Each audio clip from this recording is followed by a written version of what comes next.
Well, you cannot grow a practice without people, and it takes leaders to hire well and to manage well. And so, if you ever plan, if you're a doctor or if maybe you're a single manager, if you ever plan on growing, you're going to have managers. And so, have great managers is my one and most important tip for growing a healthcare practice. You need to be clear with managers about what kind of management you want to get from them. And this is where a lot of doctors fall short, or because they haven't led, they haven't seen good leadership, and so they kind of just hire the most reliable, experienced person that kind of falls into their lap, which is understandable. That's what I would do if I didn't know any better, right? But a lot of times that person just doesn't have the leadership qualities, and they don't know what they should be doing. And then the Hmm. last book that I frequently recommend is called The Energy Bus by Jon Gordon, and it's all about cultivating the right team and the right vibe on your team. And the one rule he talks about that kind of sticks in my mind the most is we don't want energy vampires. No energy vampires on our team, meaning people who are negative, people who always turn things into what isn't going to work, right? We want people who have high energy and positive energy. And that's one of the things we look for when we hire and how we cultivate leadership. Gratitude is like the Swiss Army knife of leadership because, first of all, it is going to change your mood. It's going to change your attitude. It's going to change the way you show up in your clinic every day. And so you're taking care of yourself. And the other awesome thing about gratitude is it will make you more positive at work. It'll make sure you're not an energy vampire. It will train you to see little things as being worthy of appreciation. If you step back, then you will notice that it becomes easier to do the things that you're struggling with right now. And Hmm. so the reason you're struggling so hard could be because you haven't taken a step back. You Hmm. haven't taken some time off. You haven't done the gratitude journal. You haven't exercised and gone for the walk. If you continue to grind down that knife and you're cutting through these tough whatever, objects, bone and gristle and stuff, and you never sharpen it, it will just continue to get duller and duller, and you're gonna say, "Man, why is cutting so hard? I don't get it." Well, you need to take, like, 5 minutes, sharpen that knife. Hello, hello, hello, everyone, and welcome back to Scaling Practice Management, the show where we help practice managers grow smarter, not harder. My name is Jakub Grajcar. I'm the head of marketing at Talkie AI, where we help medical practices stop the phone from ringing off the hook and unburden their front desk team with our AI medical receptionist agents. And we're already helping over 300,000 patients every month with that. My guest on the show today is Mike Lyons. Mike, welcome to the show. Great to have you here. Thank you. Yes, excellent. Mike is an HR consultant specializing in ophthalmology and healthcare practices through his company, Seasoned Advice. And by the way, I love the name and I love the branding, with the salt and pepper shakers. That's great. Mike, you're also the host of Eye Care Leadership Live, of course, a podcast for ophthalmology practice managers and leaders. So very much, pretty much a sister podcast to Scaling Practice Management in some respects. And then before going out on your own, my notes say you spent nearly 6 years building the HR department from the ground up at Austin Retina Associates. Sounds like a great story, and I wonder if we're going to dig into that as well. Mike, in any case, welcome to the show. Great to have you here today. Jakub, thank you so much. I'm so glad you reached out, and, man, let's jump in. Let's talk HR and all things, leadership. We're going to talk about that after we do the warm-up game. But before that, I'm reminded of kind of the context of our conversation. I think we met kind of indirectly through Jacqueline Waterhouse, right? Because she was a Okay. guest a few episodes ago on this show. And then through that on LinkedIn, I saw you. You spoke with her as well, I think on Eye Care Leadership Live. Is that correct? Correct. Yeah, yeah. And when I saw that, I discovered you, and then we had our chat, and now we're recording this conversation. Yes. You know what? It's amazing how people get connected through LinkedIn and podcasting. It's been a powerful combo for me. Yeah, I mean, my generation is in their mid-30s right now, and still a lot of people have this sense of cringe about LinkedIn that I don't really understand. I mean, I'm not saying spend your whole day and night on there, right? It's not there for that. But it can be such a useful tool in the professional sense, and even a little bit besides. And again, this conversation, that's how it happened. And that's why we get to play the warm-up game today. Yeah. Okay, so the warm-up game has two stages. First, you'll pick some numbers, and then you'll pick a category. Please pick 3 numbers from 1 to 10 to start. Oh my gosh, 3 numbers. 2, 7, and 8. Okay, so the categories you picked are food, talent, and weekend. Which one do you want? Food! Food, I'm okay. seasoned advice after all. Right, of course. Right. We had a good one with this one. So, how so the question would be, well, what's your favorite meal in the world or something that brings back memories, something that you like to cook maybe? Let's treat the category very broadly. Where do you want to go with it? Absolutely. Well, I was a personal chef for 5 years. I don't know if you Oh know gosh. this. And so, there is definitely foods I love to cook. I love Thai food. I have to say that is probably my number 1 cuisine, a Thai curry. I love the herbs, that we get to throw in there. You get some acidity, you get a little bit of sweetness, a lot of, salty from the fish sauce. You can put whatever Mm. kind of protein.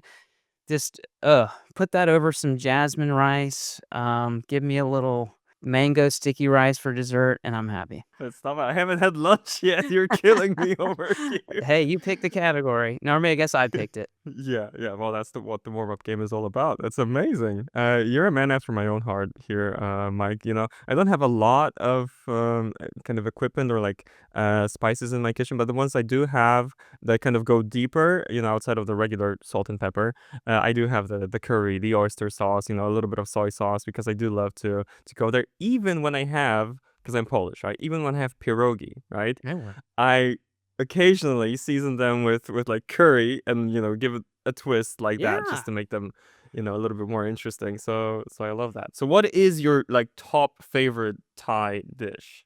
I think it would have to be, I think is it musman? I'm trying to remember Penang. Penang curry with beef, tender beef. It's gotta be real tender, like a brisket or a chuck or something like that. Love it. It has the lime leaves in it. I love lime leaves. They lend this great flavor. Run Yeah. out, get yourself a Penang curry today, everyone. That's amazing. Yeah, lime leaves. We when I meet with my friends for board games, and some listeners, regular listeners of the show will know this, that I do board games sometimes. We did put lime leaves in like our drinks as we Oh, play, so so that brings back good memories. I've wow, got a I game love lined it. up in just 2 days from today, so that might be part of the equation there. Yeah, Mm. amazing. Okay, so last stop, while we're on this chapter of the conversation. So you were a personal chef, you said, for 5 years. What's your top cooking tip then? Have a sharp knife. So Mm, many of our knives are dull. We yeah. have these knives, we buy these knives, or we maybe get a gift, and we never sharpen it, and Mm, it's unsafe, and it makes it harder to cut. It's more dangerous to cut. So own a sharp knife and learn how to cut because that is the gateway to home cooking. So yeah. the Yeah. knife, the knife. You need to be able to enjoy the process, right? And if you have a dull knife, it just makes everything so much harder and so much less appealing. I totally agree. Even though, I mean, I have a pretty new set of knives right now, but they might be already due for sharpening. So, Hmm. thank you for Yeah. reminding me, calling me I out. would love to come over and sharpen your knives for you, Jakub. Maybe one day that'll happen. Awesome. So, while we're on the subject of number one tip and kind Or of now pivoting to the main sure, subject of the show, it's swerve. it's time for the number one tip question sent your way. So, Mike, what is your number one tip, on the other hand, for growing a healthcare practice? Well, you cannot grow a practice without people, and it takes leaders to hire well and to manage well. And so, if you're a doctor, or if maybe you're a single manager, if you ever plan on growing, you're going to have managers. And so, have great managers is my one and most important tip for growing a healthcare practice. Okay. I think a lot of people are gonna nod their heads at that, but fantastic managers, where to find them and how to actually hire them and get them on board. Yeah, there's a whole you could write a book, and people have written many books about how to do Sure. that. And yes, of course, it's sounds simple, but obviously, as we know, it's very difficult to do. And that's why I exist. That's why my whole job exists, I guess. Yeah, and if you were to give somebody like some top level tips for that, or like even how to get started, or the most important criteria, what do you usually talk about? Oh man, first of all, hire for people skills. That is the number one thing that you need in a good manager. Never promote someone that is lacking that. Number two, make it really clear what you need from them. You know, just like you're managing a technician in ophthalmology or a medical assistant in, cardiology or whatever, you need to be clear with managers about what kind of management you want to get from them. And this is where a lot of, doctors fall short, or because they haven't led, they haven't seen good leadership. And so they kind of just hire the most reliable, experienced person, that kind of falls into their lap, which is understandable. That's what I would do if I didn't know any better, right? But a lot of times that person just doesn't have the leadership qualities, and they don't know what they should be doing. And so they do things that they shouldn't do, and they create problems for your clinic. And so hire people with people skills and make it clear. And if you don't know what you want, study it, research it, work with, a consultant or an advisor, get some advice from a peer or a colleague, get a job description, but don't make that mistake of putting that wrong person in the job and not being clear. Okay, I love that. I think I love this enough to pitch a tent here for a second All and to right, let's explore do this it. area a little bit more, right? Let's dig deeper. So you said hire for people skills. I mean, I have some experience with that also from, from my past experience. I used to run a team of 10 content marketers. So at some point I was hiring like my middle management, right? And looking for, for people skills with those people. And the specific things that come to mind is how do you actually check for people skills for something that might come up, months down the road when you just have this one hiring process. It might be a little bit lengthier for a manager, but still you have, a few meetings, maybe some tasks to do along the way. So what would be the best way to tackle this? How to actually unearth whether somebody has people skills or not within the recruitment process? Yeah. So first of all, if you can hire from within, that is helpful because that gives you a chance to see what you're getting before you Of promote course. someone. So you can see, is Karen a good communicator? Is Karen encouraging and positive? And so I guess my first tip is define what good people skills looks like. Mm, It's great to say good people skills, but what does that mean? For me, that's encouraging. For me, that means they can make a request of someone else without being condescending, and they mm, can do it in a clear way. They can confront difficult situations with, some level of grace and confidence. mm, I would say those are three pillar skills that you need to have. They can set a vision. They're not afraid to get in front of their team and say, "Hey, this is where we are now, and this is where we wanna get to." Some level of transparency, ability to be transparent, and anyway, man, I could go on, but so define what leadership is, try to promote from within, which gives you the advantage of verifying that that person has those skills, but if you do have to hire from outside, mhm, you wanna try to get someone with some leadership experience if you can. So then when you're interviewing them, you can ask them about real world leadership situations that they've handled. I'm a believer also of looking at their past, right? Let's say someone has never had a management role. Well, maybe they've led a group in school. Even going back to high school, maybe they volunteered somewhere and they became the chairman of the chess club, or yeah. they led something in college, okay? And so you have a chance to demonstrate leadership skills in different ways, and it may take patience, it may take a lot of follow-up questions to kinda draw that out of a fairly inexperienced person. "Tell me about that chess club." Like, "Well, how did you grow the membership?" Or, "What happened when Mm, someone wanted to quit?" Or, "What happened when there was a conflict about, chess tournaments? How did you kind of resolve that?" And so, like, you gotta dive deep and see how they think and can they come up with good answers and things. And then you were talking to references, right? So, "Oh, let me talk to the person that at the college that led the chess club. Let me talk to them and see what they have to say about how you ran the chess club," or the manager that was your manager at that, dental office that you worked at. And so these are all data points. These are all data points that could help you make a good decision. Yeah, a lot of these I've tried in the past, and I can also attest that they do work. It's always tricky, but definitely talking about specific situations. The chess club, I've never led that, but before I had a management position, my management experience was running a Toastmasters club, for Oh, example. Jakub, we have that in common. Seriously. Yeah, I was the president of a Toastmasters club in Orlando, Florida, and a mentor told me, "Hey, if you wanna develop leadership skills, join the Toastmasters club." And I joined, I became the president of the club, I became the area governor over the Oh, little congrats. area, yeah, man, power trip there. But Toastmasters, I Definitely. can't endorse Toastmasters enough for someone who wants to develop their leadership because it's like a built-in little opportunity to lead people. Hopefully, did you have a great experience with that? Yes, amazing. And I'm so glad I got an excuse to talk about it on this show.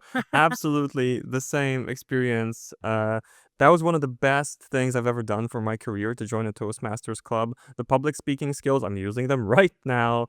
And the leadership, experience that I could bring into all my future engagements, all the rest of my career. And it was also a mentor, a coach who told me or advised me to give it a try. And it clicked in such a big way. So anybody listening to this, look up your local Toastmasters chamber. The great thing about it is that you've got clubs all over the world. All over.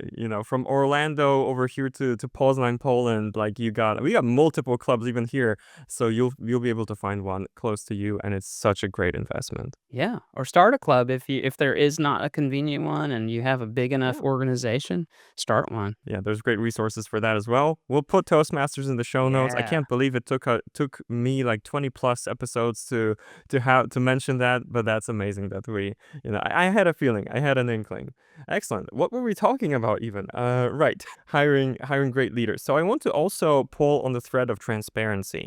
Do you have any advice for like managing a leader, managing a manager? So do you have any favorite tools? Is it all spreadsheet based? Do you keep a running Google Doc? I mean, these are tactics, right? Mm, The approach is also important, but I feel like I would love to give the watchers and listeners something actionable that they can actually use day to day yeah. as they manage their manager because they've got such an important role at their practice. Yeah.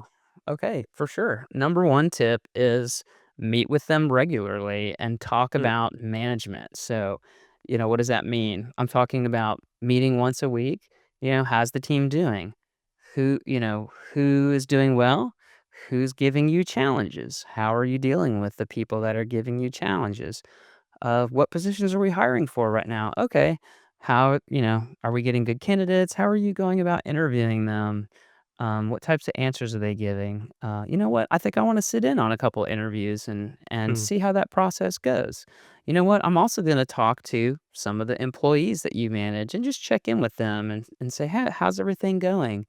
And build a relationship with the people like, 2 steps down, quote unquote, mm. so that Yeah. they know that they can come to they can come to you if, there's an issue, right? So you're having FaceTime with your manager and their direct reports. What else? Metrics are good, right? Hey, how many employees, are we losing employees? What's our turnover? Why are they leaving? Gosh, what else? Let's look at our new hires. How are they doing? Give me an assessment on our performance of how well we're hiring, that kind of thing. So communication, it's all about talking and listening, I think, to create accountability. Yeah. And that will, yeah, result in better management. All clear on that. And operationally, would you keep that, running Google Doc of the conversation, something you can refer to? Or, have you found something else that works here? I think a Google Doc is perfectly fine. I like Uh, to document, yeah, the things that we talk about, the feedback maybe I gave or the requests that I made so that everyone can see what we talked about and what maybe needs to be followed up next time. I hear you. I can definitely give a big plus one for the skip level conversations. Mm, So when I used to run this larger team, I felt like that was crucial, really. At one point, I brought on a manager who was maybe not the best pick for that position, and it was the skip level conversations that made me realize that we needed to make a change. We mm. ultimately ended up letting that team lead go. But without those conversations, it would have been a much more difficult process. It would all have had to kind of boil over, right? And instead, we could kind of cut it off at the head in that particular situation. So you need that direct FaceTime with the direct reports of your managers as well. If you can find the time for it, which is difficult, I understand, but it's time well invested. I wonder if you agree. Yeah, and sometimes it's I would say 80% of it is just being visible and having Mm. informal conversations and making yourself accessible. It's the little conversations and touch points that build the trust so that when something big comes up, they feel like they can go to you, you know? So that's how you get that trust going. I love that. Okay, so I feel like we explored this area a little bit, and I'm thinking, as I'm recording these conversations lately, I keep asking myself like, who am I going to send this episode to, right? And I think this one will send to anyone who is looking at kind of managing their people better, right? Mm. And let's see if we can kind of keep that frame for the rest of the Yeah. conversation. And you're the perfect person to talk with about this because you run seasoned advice, as we already mentioned. So you do this fractional HR work. And I wonder if you could paint a picture of us for us of what that typically looks like. Give us a little bit of the background, and what are the most common problems landing on your desk other than hiring managers, managing managers. What else is there? HR encompasses so many things, but the biggest Of course. things that I help with, number one is helping managers to feel more confident with every aspect of management. And so sometimes that's situational. And so what I mean by that is I've got an employee doing this thing that I don't like. How do I handle that? Give me some confidence to deal with that. Or I've got an employee with a medical issue and there's a little bit of friction there. How do I navigate that without creating risk? And so, giving advice and confidence, I think, is a big area of help. Another area is structural issues like, hey, I'm not sure our policies are right, or I'm not sure that we have the systems in place to hire effectively. I'm not sure that everything we're doing is legal. Or even scarier, I think everything we're doing is great. And come to find out, they're not doing everything right. And so, it's the things, a lot of times it's clinics that they know they don't know things, or they don't know what they don't know, right? They're smart enough to know that there's something I know we're not perfect, right? And so I would say giving confidence in situational and giving confidence that structurally they're doing things. And then the other thing that I do spend a lot of time on is just helping with recruitment. Mm. Helping find good employees, helping teach managers good good behaviors when it comes to interviewing and building good processes for that. I'll do the actual interviewing and phone screening and reviewing resumes and things like that. And that's a big help because that's a time-consuming task for clinics to do. It's very interesting, and a lot of threads to pull on here. Let's talk about confidence then for a Mhm. moment. Do you think, like, what kind of lack of confidence are we dealing with here? Is it Mm, grounded or like founded or unfounded is what I'm trying to land at here. Is there a real gap in the decision making skills or the level of information that the managers have, or is it more of like a literal, you need to believe in yourself type of issue? Is it more emotional? What do you typically find? I typically find that there are actual knowledge gaps because Mm, a lot of the businesses that I work with are composed of leaders that they've never led anywhere else before. Maybe they've been a mm, longtime manager in this clinic, 20 years or 10 years, or they've worked as an employee and then are recently promoted. And so they've never worked as a manager anywhere else. And they've certainly never worked in an organization that used, the very best management practices, the very best hiring and compliance. And so there's just simply things that they don't know, mm, and there are simply things that they could do better. And a lot of times it is a quick process to give confidence, but sometimes it also, it most of the time, I guess, it takes repetition, right? Like multiple reps of hiring employees to learn what works, what doesn't, multiple repetitions of handling difficult situations to see, what's okay to do, what's not okay to do, and then over time those skills develop. And so that's one of the things I love to do is work directly with managers and new managers to show them why we do things a certain way and to help kind of guide them through those hiring decisions, those employment decisions, those policy questions so that they do start to build that confidence, and so seeing them then feel confident, a year or 2 later, is awesome. So it's almost like, you're talking about repetitions. This kind of reminded me a little bit of of the gym, right? So like I feel like with management, the one trap that you can fall into is that you think you're doing repetitions, but you're really trying the same thing over and over, and Mm, you're not really experimenting with the way that you manage, right?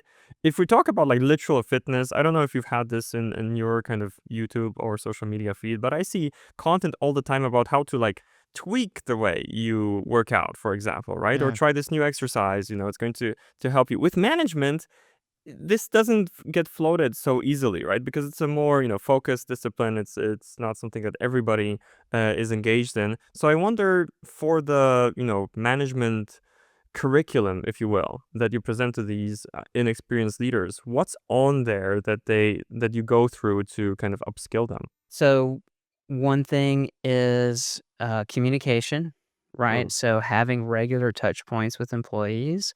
Hey, that's important to do. Well, how do I do it? How do I make time for that? What do I talk about in those meetings?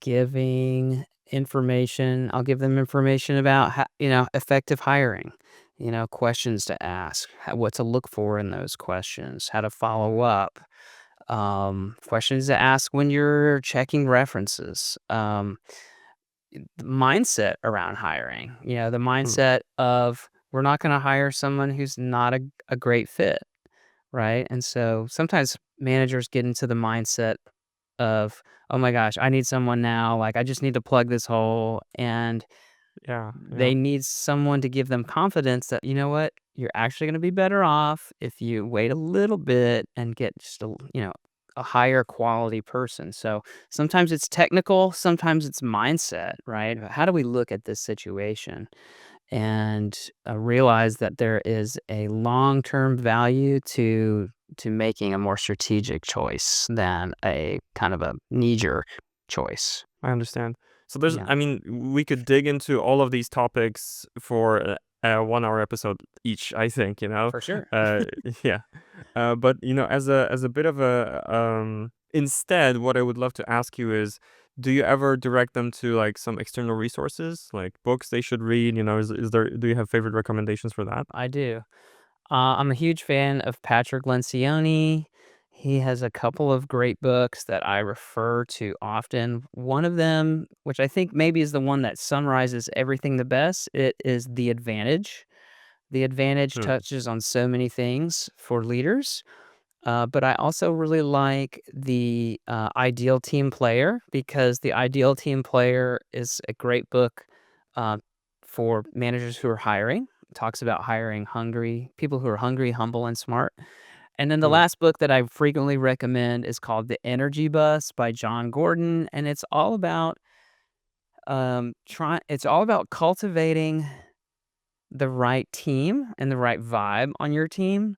And the one rule he talks about that kind of sticks in my mind the most is we don't want energy vampires. No energy vampires on our team, meaning people who are negative, people who always turn things into what isn't going to work, right? We want people who have high energy and positive energy. And that's one of the things we look for when we hire and how we cultivate leadership. But let's say, as a hypothetical exercise here, somebody heard what you just said and thought, "Oh gosh, maybe I'm sometimes a little bit negative in team meetings. Yeah. Maybe I'm a little bit of an energy vampire." Is there a way to help such people to turn things around, as if you will? Try that Penang curry, number 1. Get that Penang curry in your stomach, that'll instantly change your mood. Yeah. Um, Toastmasters too. That really helped me to kind of. I was my most optimistic self and most ah, passionate when I was there. you Yes, know, but keep going. yeah, and I think that's a great point because you have to know yourself. You have to know what feeds your soul, but feeding yourself. And so for me, Toastmasters too, because I get to be around people and we're interacting and I'm putting into myself, right? So Toastmasters about pouring into yourself.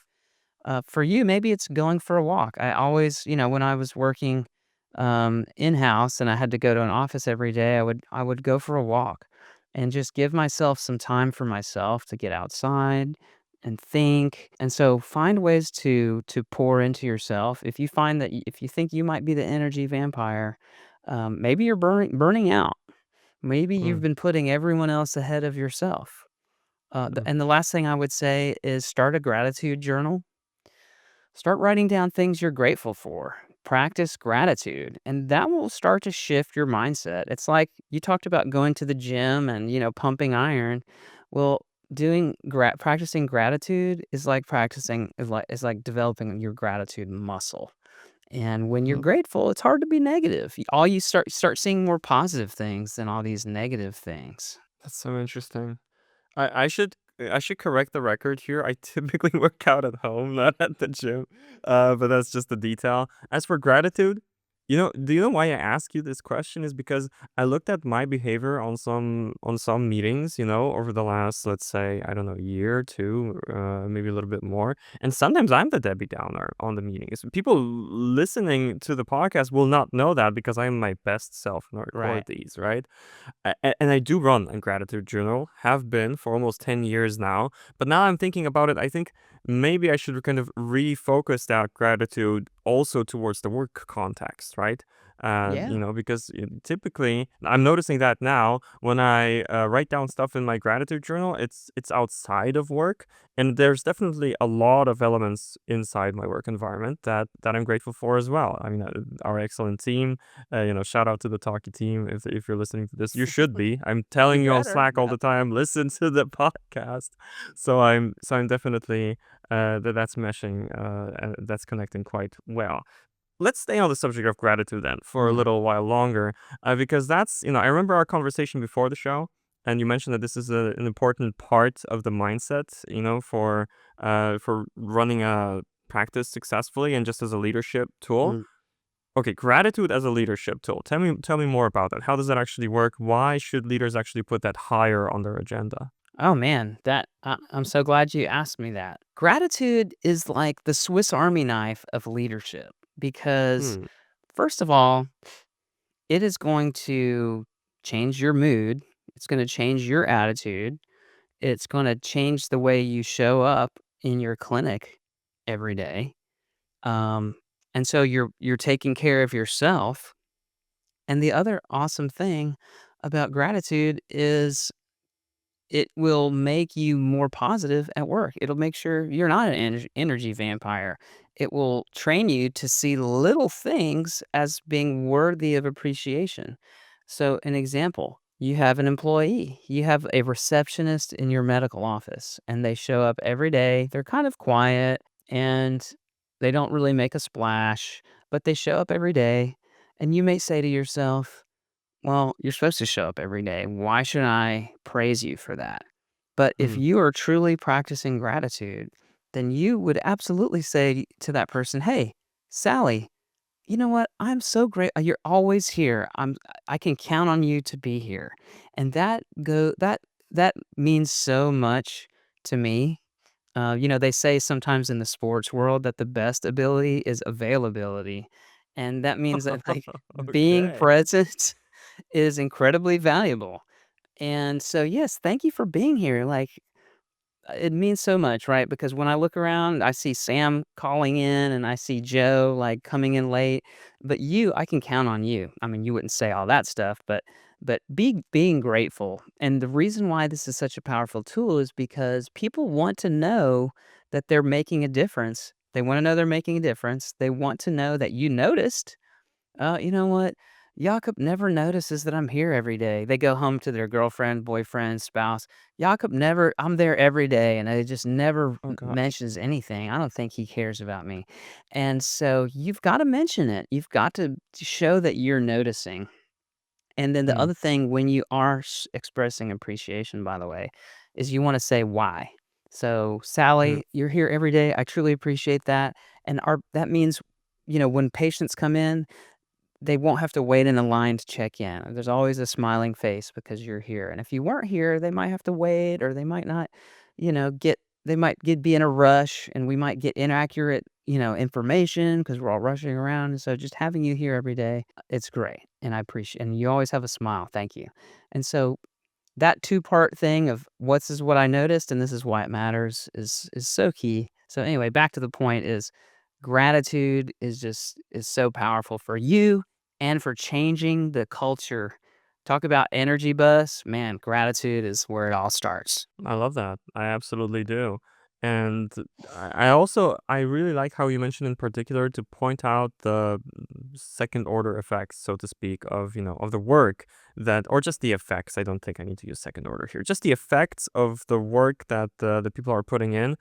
I'm typically on the other end of the spectrum here. I mean, I love appreciating other people, uh, to the point where sometimes I wonder if there's a flip side to it. I wonder what you would say to somebody who might say that, okay, if I praise them too much, they'll be spoiled rotten, you know? They won't be able to act on feedback. They'll think that everything is totally fine when actually they still have things to work on, and how to actually strike that balance. I wonder what you'll say. Well, I would to that person, I would say that's a really dumb way to think. Okay. Because we don't you can't give too much. Now, if there's a person that needs to improve, we do have to counterpoint by giving some constructive feedback. I would never Hmm. say just be like Sally Sunshine all the time and never give constructive feedback. But if I had to tell you to do one thing, it would probably to be grateful because what most people are doing the right thing most of the time. And so you want to reinforce that so that they will continue that. But you also have to give constructive feedback. You have to put that Hmm. in there, and you need to do it quickly, and privately and clearly, and you need to give the reason. Again, just like with gratitude, why? Why is this an issue? Thomas, I've noticed that you've been, coming in late quite a bit, and it makes your coworkers frustrated, and it kinda puts us behind. The doctor notices, and he kinda grumbles at me, and it just kinda hurts us overall. So, can you work on getting here on time? You've gotta do that, or else, maybe people will think, "Oh, I'm perfect," but more importantly, your coworkers, your employees are gonna get ticked off because Thomas isn't showing up, and you're not gonna be Hmm. getting the results you want, and so don't make the mistake of never giving constructive feedback, but you can't spoil at the same time, you can't spoil your employees with too much gratitude. No, I've never heard of that. I've never seen that, and it has never happened. Okay, okay, interesting. And I like your stance on that, definitely. So, let's go deeper into the constructive feedback part of it then, because I feel like, I mean, that's a classic, right? For any leader, you'll never be 100% happy with everything your team does, and sometimes you have to course correct. The initial conversation, I feel like that's not the most difficult part of it. The difficult part comes when it's a repeat offense, so to Mm. speak, right? If this person you just mentioned, if they keep coming late to work and it keeps reoccurring, does the tone change? Does your approach change as it keeps repeating? If it does. I think the approach definitely changes. I don't know if the tone has to change, right? Hmm. And so what I mean by that is constructive feedback should never be shaming. It should never be condescending. It doesn't need to be angry or emotional any kind of way. And so when we talk about Hmm. tone, that's kind of where my mind goes. However, yes, you do need to change the approach. You need to change the wording. And so you need to make reference to the fact that, hey, we've talked about this before, and I haven't seen a change. I asked you if you would improve. I haven't seen an improvement. And so now, not only have you continued to do that behavior, but you've said that you would improve and you haven't improved. And so, we kind of have an issue here. There's a pattern. And so, this is when you need to start documenting the Mm, performance. And this is something that a lot of managers just fail to do. I've had so many clients, so many managers that I've worked with who've come to me and said, I've got to get rid of William today. I'm tired of mm, him. The doctor is tired of William. And I say, okay. I say, what kind of documentation have we got? And often we'd have no documentation. And so that creates risk for you. Number one, it creates risk. Number two, maybe even more importantly, it's going to really upset William because he's never probably been told, let's be honest, he's probably never been told clearly that there was a problem. And so now you look like a big jerk, and you mm. are kind of a jerk if you're going to fire William. And so don't be a jerk. Be clear.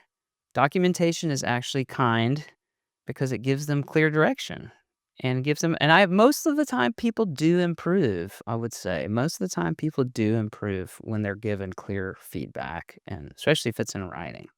But if Mm. not, you've got it there and it will protect you legally. Yeah, yeah, I definitely see that part of the equation as well. So could you expand a little bit on what you mean by documentation? What kind of documentation is this? Mm, Notes for meetings, something more specific? sure.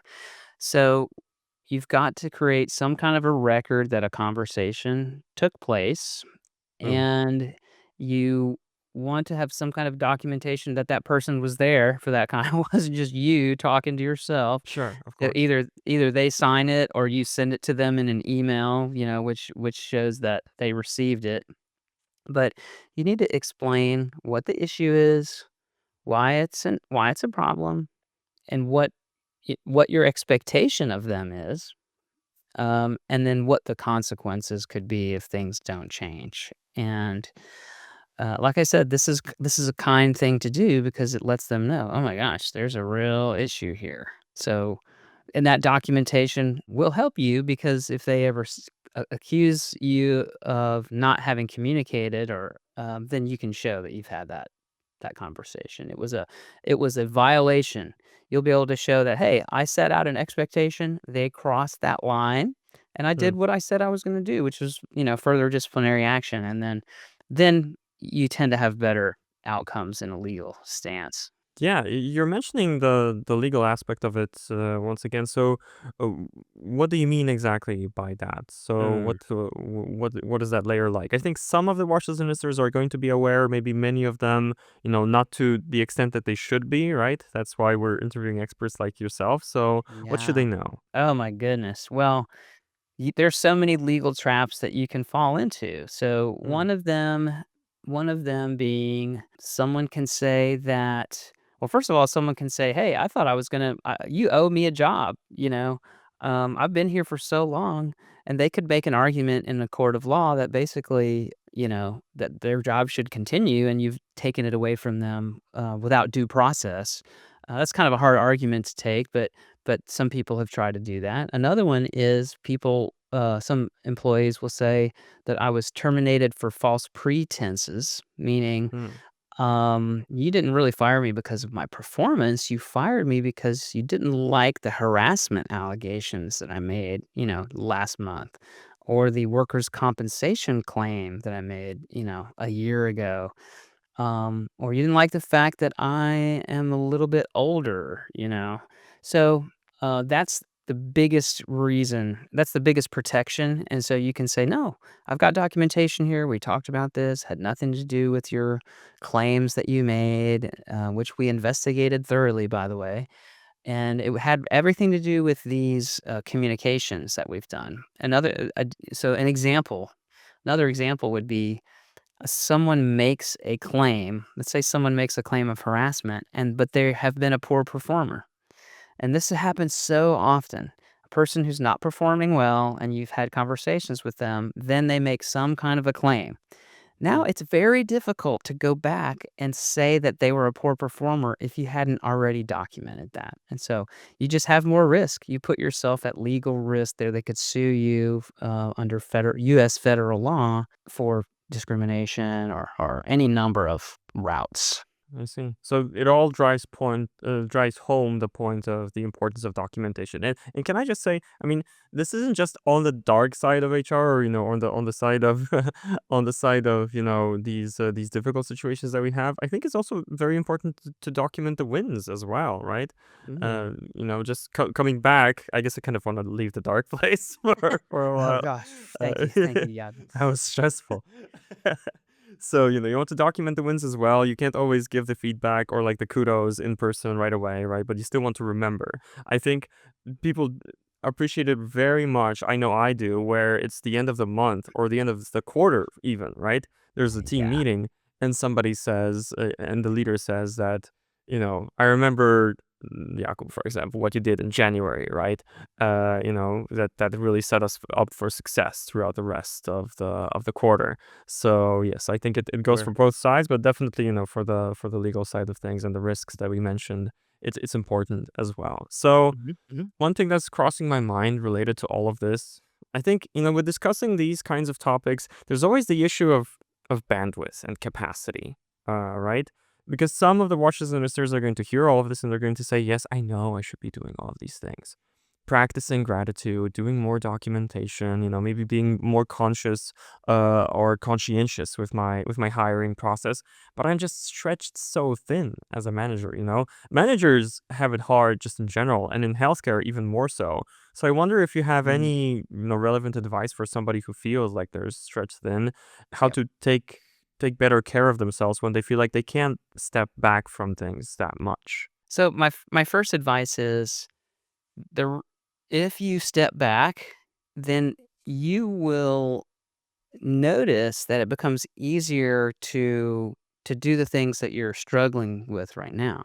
And Oh, so the reason you're struggling so hard could be because you haven't taken a step back. You true. haven't taken some time off. You haven't done the gratitude journal. You haven't exercised and gone for the walk. If you continue to grind down that knife, let's go back to the food analogy. If Sure. you have that cooking knife and you just keep grinding it and you're cutting through these tough, whatever, objects, bone and gristle and stuff, and you never sharpen it, it will just continue to get duller and duller. And you're going to say, man, why is cutting so hard? I don't get it. Well, you need to take like 5 minutes, sharpen that knife, and then now, oh, wow, I find that I can cut way more, and now I have even more time to do a little sharpening, and I have a little time to read my cookbook, and now, like, cooking is actually a pleasure. Man, wasn't this brilliant how I brought this back to that? Yes. It's Yes, it was. and so taking time creates more time later. That's one thing, that I'll say. Another thing that I'll say is going back to leadership. Find people on your team that you can trust with little tasks, right? What Mm, can you delegate to people? Maybe I can delegate a task off of my plate, and guess what? Not only now am I getting that off my plate, now I'm developing someone to be a future leader. Okay, that's one thing. Now I'm true. also making that person more engaged in their work. They're gonna be more likely to stay. They are going to be, more likely to think about leadership and start motivating their team, right? So delegating things has, a powerful advantage, and, it's actually fun to pour into other people and cultivate them. Research says that volunteering and giving to other people actually makes you feel better. So showing gratitude, mentoring people, these are things that you can do to not only help yourself, but help your team, and help your whole clinic run better. I absolutely love the framing of that, because in the past, when I was delegating stuff to people, I thought I was dumping work on them. But you would Mm, look at it completely differently. You're mentoring them, you're leveling them up, you're helping them acquire new skills in a way, provided that they still have the capacity, right? Because that can be a different conversation. But in a way, it is a lot of support and a lot of help for them for their future career. So I love how you kind of installed that in my brain, that you can look at it completely differently. And for the sharpen the knife metaphor, it reminds me of one of my favorite books, The 7 Habits of Highly Effective People by Stephen Covey. And that was the seventh habit. They were kind of two groups of three, and the seventh is sharpen the axe in his Mm. case. So I think it was. I don't want to misquote, but I think it was something of a like an Abraham Lincoln quote or something. Like Okay. if I were to chop down a tree in like a day, I would spend however many hours sharpening the axe. Right. Am I getting that right? Is that Uh, is that? yeah, I think you're right in there. You're right in Yeah. there. Yeah, exactly, exactly. So I will put a correction in the show notes if I got it wrong, because I personally hate when people get stuff wrong on the podcast and they never address it.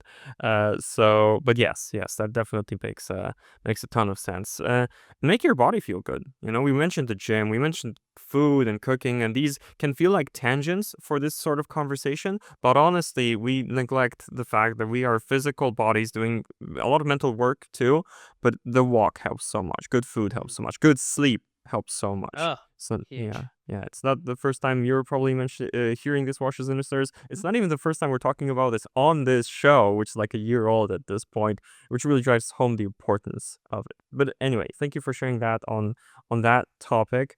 And one of the last stops I wanted to make with you here, as we slowly close off the conversation, is you're a podcast host. I'm so lucky that I got to interview a few other podcast hosts in recent weeks. So I definitely want to talk about Eye Care Leadership Live Mm, just a little bit. sure. Can you tell me about what it's been like hosting that show? The approach you have, what you learned throughout that show, either about running a show or from the guests that you've had.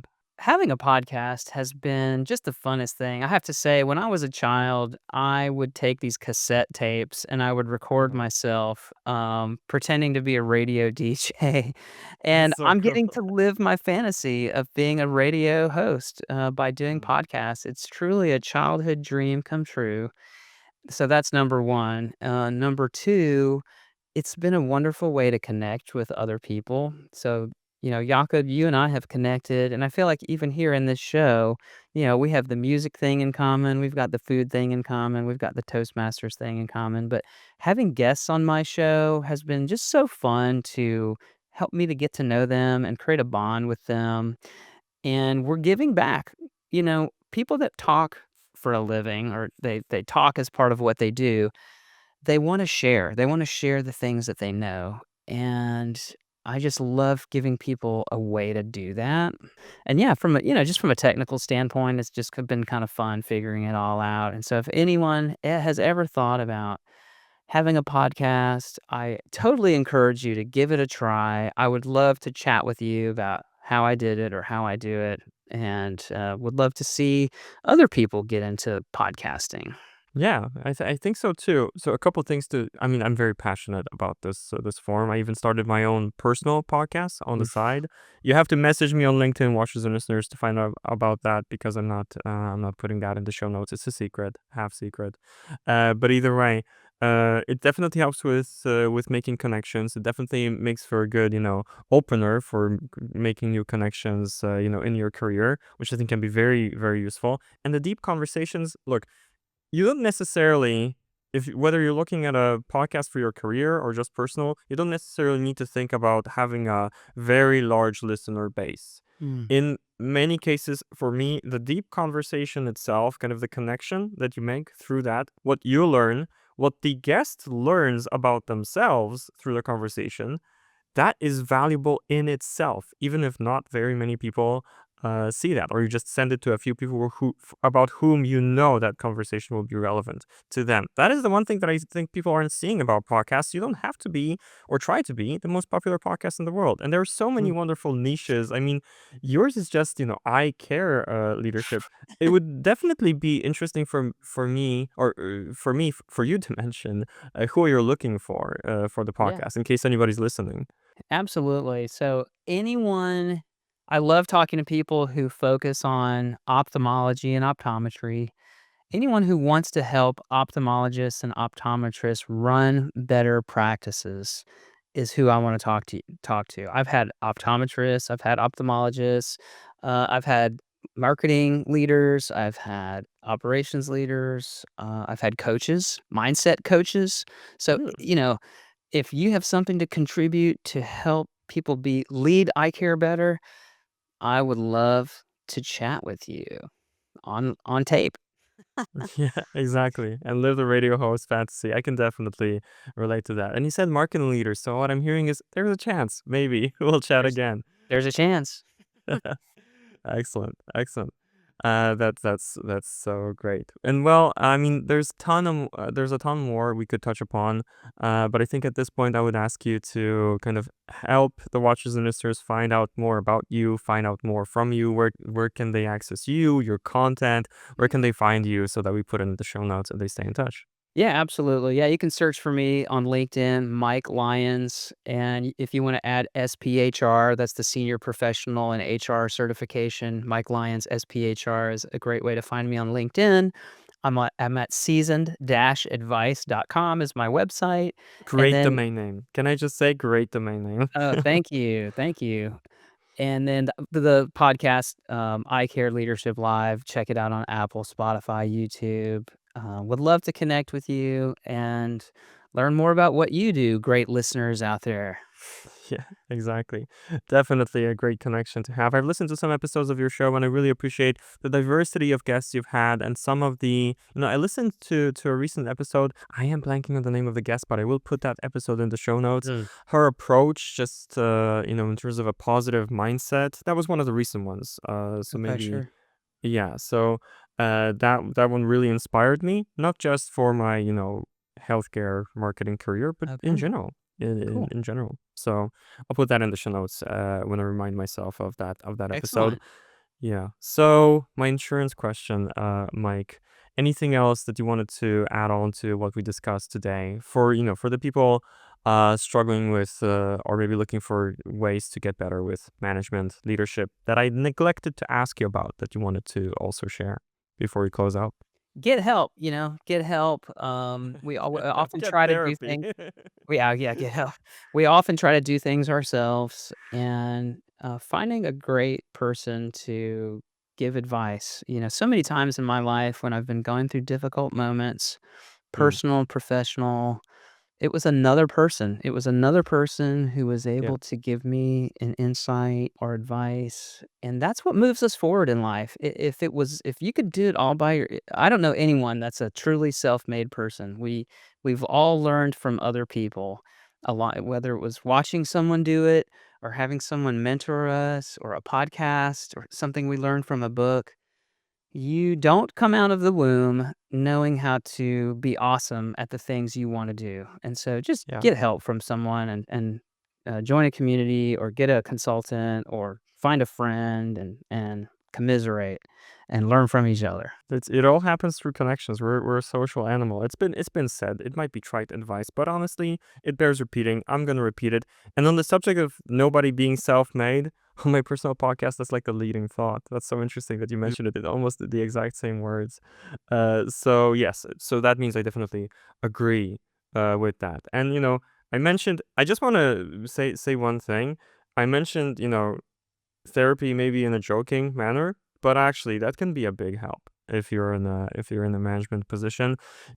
I mean, working with a consultant like yourself, it can be a form of therapy as well. But that's having somebody that you can safely talk with about your emotions around your work. That's really really useful. So yeah. unironically, you might want to look into that, and that can really really help. Just one other book I'll mention, a book that transformed my life is, Change Your Brain, Change Your Life by Mhm. Doctor, Daniel Amen, I think it's Daniel Amen. And it's all about at least the thing that I took from that is changing your automatic thoughts. We have these Mm. automatic negative thoughts that pop into our brains, and when we start to realize that they're there and change them, it has a transformative effect on our leadership. And yeah, a great therapist can help you to recognize those automatic thoughts and do things about them. So I'll double click on that, Jakob. Excellent. Yes, and I'm so glad that we added that in before we closed off the conversation. Really loved this episode, Mike. Thank you so much for coming on the show. Yeah. Really enjoyed this conversation we had, and I can't wait to publish this episode. So that'll be it for today, watchers and listeners. Definitely go check out Mike. You'll find everything in the show notes that we mentioned, as well as the books that we talked about. And for both this show, Scaling Practice Management, and for Eye Care Leadership Live, don't forget to click follow and subscribe and all those other stuff, all those other buttons that give us podcast hosts a nice, good hit of dopamine, and they keep us going. So Mm, definitely thank you. 100% that. Yes. So thank you, Mike, and thank you, watchers and listeners, so much for joining us here today. And I'll see you in the next one. Bye bye.